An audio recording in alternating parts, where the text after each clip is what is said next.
Orang pergi ke saya sudah 2 kali ke Mekah itu ya, tapi saya bukan haji loh dek. Saya ke sana itu hanya pengen belajar ada apa sih sebenarnya di sana gitu loh ya.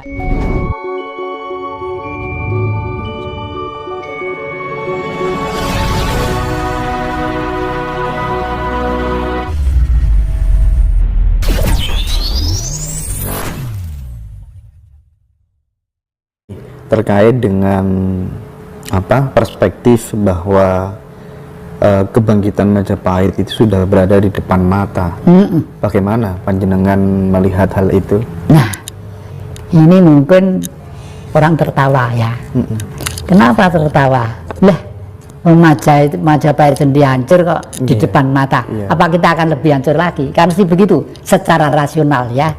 Karena orang-orang nggak sampai pikirannya bahwa politik ini yang selama ini ada di negeri kita yang namanya Republik Indonesia ini kan politik pembentukan pemerintah didasari demokrasi dari barat, yaitu pemilihan umum, coblosan lah.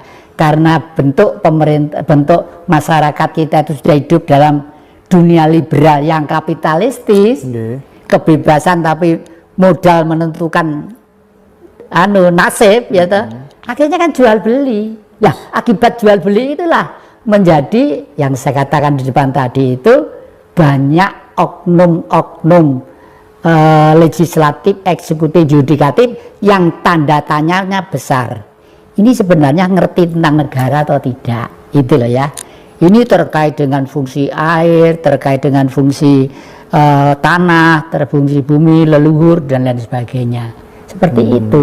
Jadi oleh karena itu politik yang akan datang itu bukan ditentukan oleh orang-orang pinter yang bergelar macam-macam itu, tapi ditentukan oleh leluhur. Karena leluhur itu tidak ditelkim, ditahlili, ditumpangi saleh, di ini bongi dupo langsung ke surga. Enggak semudah itu deh, enggak semudah itu. Jadi tetap memikul konsekuensi logis pada waktu pikiran bergerak dan bekerja untuk apa, antara kebenaran dan kekeliruan, bukan kejelekan. Tuhan tidak pernah menciptakan sesuatu yang jelek, yang baik, yang terkutuk ya, tidak pernah. Yang Maha Kuasa Allah tadi itu ya. Misalnya Allah kok keliru membuat babi, kok keliru membuat celeng. Loh, ini kan pikiran manusia aja. Adapun kita tidak makan, tidak nyentuh, itu lain soal. Itu budaya ya. Budaya. Tapi Tuhan tidak pernah salah bikin anjing sama bikin babi ya. Dan ada maksudnya. Orang pergi ke saya sudah 2 kali ke Mekah itu ya. Tapi saya bukan haji loh dek. Saya ke sana itu hanya pengen belajar ada apa sih sebenarnya di sana gitu loh ya. Itu harus disuntik antrak. Karena yang namanya penyakit Ebola dari Afrika itu ganas deh, lebih ganas dari AIDS. Dari AIDS. Lalu kalau sudah pergi haji itu kan ngumpul yulan dari satu gitu. Jadi disuntik antrak, antraktisrum dari konon dari babi juga untuk antisipasi tentang itu. Gitu. Iya. Iya. Jadi itu menegaskan, melegitimasi bahwa Tuhan tidak pernah salah membuat tidak pernah salah. Banyak budaya leluhur kita itu yang sekarang diurak-arik, misalnya bunga kamboja ditaruh kuburan, umumnya kan begitu ya. Loh, kalau Anda pergi ke Bali, enggak ada, di rumah tangga itu tidak ada kamboja. Rumah saya di Singosari, Pedepokan, kamboja ada, di sini kamboja ada. Karena apa? Kamboja itu mempunyai sifat penyerap udara-udara yang kotor, diserap oleh dia, lalu nanti dikembalikan ke nafasnya si pohon atau si daun itu karena sinar matahari menjadi sudah bersih gitu loh, udah bersih. Dan misalnya ini ya, di sini ada salah satu tanaman itu kecil itu daunnya. Daun itu dek, konon katanya saya masih baru saja dapat dari salah satu hutan ya, 1 lembar segini itu harganya berapa? 60 juta dek, daun 1 lembar. Katanya apa? Katanya saya masih baru, kalau masih katanya anti santet, anti tenung, anti jengges, unsur-unsur negatif itu akan hilang. Ya saya beli, saya taruh di sini gitu. Sabar bener gitu aja. Oh saya juga nggak beli, gue terutusan turut hutan-hutan itu. Oke, yang Jati saya lanjutkan ya. Jadi gini, terkait dengan Tuhan lagi gitu ya. Kan banyak ini orang balapan mencari Tuhan, balapan menuju Tuhan, balapan menyaksikan Tuhan gitu. Sebenarnya konsep yang paling mudah agar kita bisa menuju, ketemu dan menyaksikan Tuhan bagaimana? Dan apakah harus balapan gitu kira-kira? Malah kadang-kadang rebutan Tuhan, rebutan. Justru mencari itu kalau keluar itu keliru, mencari itu ke dalam. Tadi kan saya terangkan, Tuhan itu cahaya, sinarnya Allah. Allah itu seluruh sekalian alam, ya matahari, ya bulan, ya planet, ya air samudra yang sedemikian banyaknya itu. Makanya di dalam ceramah tadi saya katakan bentuk Tuhan itu adalah air itu. 80% tubuh kita juga air. Bumi itu juga dibuntel oleh air. Loh kok nggak kurat kari teror ini segala macam. Yang Tuhan memang beliau berkehendak untuk ada. Tapi selain air, bentuk Tuhan tetap ada kan ya? Tetap ada, dan di mana-mana kan mendapat sinar Tuhan. Gitu kan. Di plastik ini, di meja ini, di kursi ini, di adik-adik itu. Dari semua yang mendapat sinar Tuhan itu, yang paling bijak adalah manusia. Oh gitu. Kenapa? Karena sinarnya ada di tengah otak-otak kita. Dan sinar itu menyinari otak ya, yang terdiri dari 11 miliar simpul saraf. Dan setiap simpul saraf melayani 25.000 saraf. Jadi, dan ini kuncinya semua ada di mana sih? Di Honocoroko. Gampang banget. Loh, Honocoroko ana hubungannya mbak ilmu Tuhan. Piye ya? Saya menulis buku yang akan datang itu Misteri Gunung Arjuna. Karena Gunung Arjuna itu adalah gunung suci yang mengeluarkan surat-surat yang namanya Kidung Agung. Kidung Agung, Kidung itu tembang, Agung itu besar, ya itu tembang besar terjadinya alam semesta. Oleh karena itu Gunung Arjuna saya anggap gunung suci, ya lebih suci di sini daripada wilayah-wilayah yang lainnya. Bahkan saya ingat waktu saya masih punya teman kuartet S ya dulu ya, kalau guyon tuh gini, ayo, negara yang paling suci di mana? Waduh ya di sana, di Mekah, di Roma, di ini, di itu. Enggak, di mana? Di Pulau Jawa. Loh kok gitu? Buktinya ada kota namanya Kudus, gitu. Di kota namanya Kudus, yang lainnya itu loh di Roma kalau ada Kudus. Di kita ada Kudus. Kudus artinya suci kan lah ya. Oke. Makanya disebut Roh Kudus ya itu ya. Itu gue cek waktu kuartet tes dulu. Ini kebetulan banyak yang pertanyaan dari teman-teman penggemar panjenengan gitu. Saya bertugas untuk menyampaikan satu-satu ini. Gak apa-apa ya? Gak apa-apa, saya seneng. Nanti kalau yang Jati capek bilang aja istirahat dulu gitu. Gini, pertanyaan selanjutnya, ini ada yang bingung. Yang Jati, terkadang dalam sebuah kontemplasi, saya bertanya-tanya, kenapa Tuhan sampai menunjuk dan memilih saya untuk menjalani kehidupan di dunia ini? Gitu, ya. Kita seperti yang saya sampaikan, kita lahir itu tidak bisa minta. Mas Indra tidak bisa minta, adik-adik tidak minta. Tuhan, tolong Indra dilahirkan. Tuhan, tolong Jati. Allah, tolong Jati dilahirkan. Nggak bisa. Nggak bisa. Semua itu karena gerenjet Allah. Gerenjet itu bukan membuat loh. Jadi saya tidak tentang adanya bumi, tentang adanya laut, tentang adanya saya ilmiahkan. Seperti yang Mas Indra baca dalam satu lembar itu ya.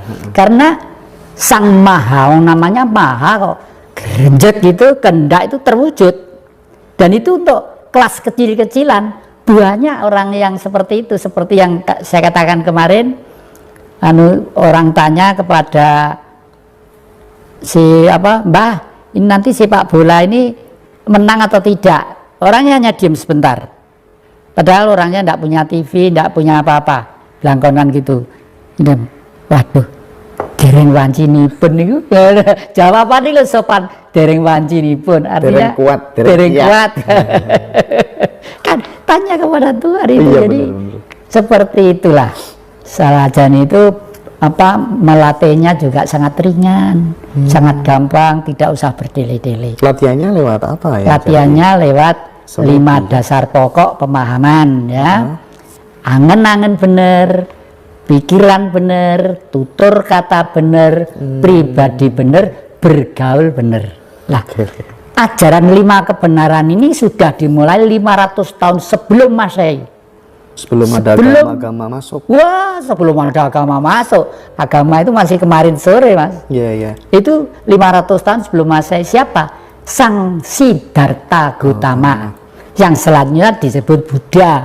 Patungnya ada di sana itu, di depannya singgasana itu, kanannya itu. Nah, itu asli peninggalan Majapahit. Ditemu oleh sedulur-sedulur di Pacet sana, mau nanam sawi di sawah itu buang gitu. Setelah gitu, loh dibongkar, diduda loh. Lah kok patung perunggu gedenya seperti itu ya. Gede seperti itu lalu dibawa ke rumah dibersihkan. Buddha itu mempunyai ajaran seperti tadi saya katakan, angen-angen bener, pikiran bener, pribadi bener, tutur kata bener, pribadi bener, bergaul bener. Nah, sekarang saya jelaskan satu persatu. Angen-angen, kenapa angen-angen? Tidak ada manusia yang tidak punya angen-angen. Seluruh manusia itu punya angen-angen. Makanya kita tidak boleh membedakan manusia satu dengan yang lainnya. Entah itu kritang, entah keriting, entah itu gelap seperti negro, entah itu kuning seperti Anglo-Saxon Eropa, entah itu kuning seperti Mongol atau Cina, entah itu seperti apalah, gak ada, karena semua di dalam tubuh itu ada Tuhan. Nah, lalu dan kenapa setiap manusia punya angen-angen? Karena setiap manusia punya perut. Hubungannya perut sama angen-angen apa toh, Mbah? Setiap titah yang hidup ya itu pasti dikasih perut, entah burung, entah cacing, entah ular, entah gajah, entah harimau, dikasih perut ya. Mungkin gaib aja nggak dikasih perut, kalau dikasih mungkin makanannya lain ya. Dari perut itulah timbul angan-angan. Karena apa? Setiap manusia kalau perutnya lapar kan mesti cari makanan. Kalau ngelak mesti cari minum, ya itu loh. Nah, kalau minum misalnya saya kok lapar ya, saya pengen makan, pergi ke dapur, loh belum masak, ternyata baru ngeraya isa anak dompet anak duit ora dibuka dulu, nggak langsung ke warung. Gue kadung di warung, kadung bu sate 10 gulai 1 porsi, ini 1 porsi tambahin dibaik dompetnya gak anak duitnya. Itu kan perlu pikiran ya, perlu pikiran misalnya seperti itu. Nah, teori ribuan tahun yang lalu itu dimodernisir oleh Bung Karno di era milenium ketiga. Tahun sekitar abad 19, nanti ajaran itu untuk tahun 3000 yang akan datang. Namanya itu apa? Marhainisme. Jadi semua kitab suci, Taurat, Zabur, Injil, Al-Quran, tujuannya satu, jangan menindas kepada orang lain, jangan eksploitasi kepada orang lain, jangan menghina kepada kehidupan yang lain, salinglah harga menghargai. Makanya sila yang pertama itu disebut ketuhanan yang Maha Esa. Dengan ketuhanan yang Maha Esa semua sadar. Makanya di dalam perisai Pancasila ditaruh di tengah gambare bintang sinar 5. Karena waktu manusia diciptakan itu ada 5 Adam, dan setiap Adam disiapin benua. Adamnya orang hitam dikasih di Afrika, Adamnya orang kuning dikasih di daratan Mongol dan Cina sana, Adamnya orang kuning dikasih di Eropa, Adamnya bangsa Indonesia Nusantara sebagai perwujudan Tuhan yang pertama dilahirkan di namanya Pulau Jawa. Ini tidak kok ekstrim Jawaisme, tidak. Karena ini peristiwa ini terjadi jutaan tahun yang lalu, ya. Ini berkembang kan, selanjutnya berkembang menjadi Batak, menjadi Manado, menjadi ini begitu.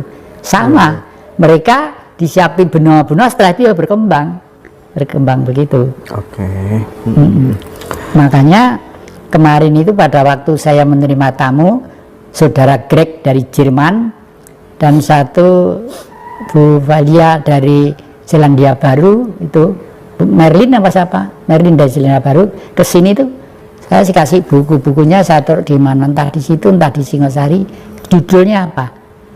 Majapahit harus lahir kembali. Coba orang luar negeri seperti itu harapannya. Karena apa? Karena Majapahit dulu yang memperkuat Jawa. Jawa itu, orang Jawa itu filosofisnya, jadi cita-citanya hanya satu, hamemayu hayu ing bawono. Tidak ada orang Jawa cita-cita pengen kaya, pengen sugih, pengen gini gitu. Tapi kakek terhadap anak-anak cucu-cucu saya himbau, Dek, Mas, kamu harus menjadi orang yang kaya. Kenapa? Karena kamu hidup di surga yang namanya Indonesia. Lautnya kaya, hutannya kaya, tambangnya kaya.